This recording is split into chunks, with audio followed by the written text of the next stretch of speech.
Hello guys, welcome back to another video of Tech Team channel. Hope you guys having a nice day. In this video I'm gonna show you how can you duplicate Facebook post or Instagram post in Meta Business Suite.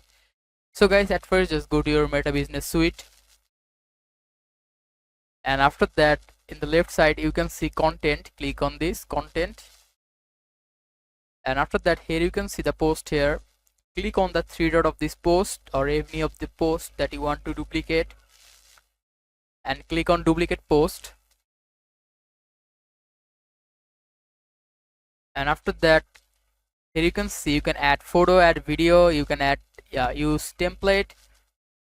But at first you need to click on this post to, and you can select your Instagram, you can select your Facebook page, you can select both if you want.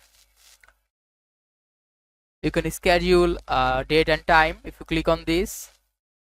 You can boost if you want to boost it, and you can publish it by clicking publish. Just click on it. As you can see, it is publishing your post. Click on done. You can start new goal if you click on here. Now let's just see it.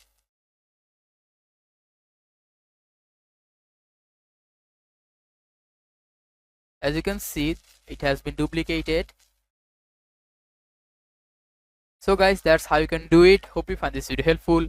If you found this video helpful, then give a thumbs up and don't forget to subscribe to Tech Team channel. Thank you so much for watching this video.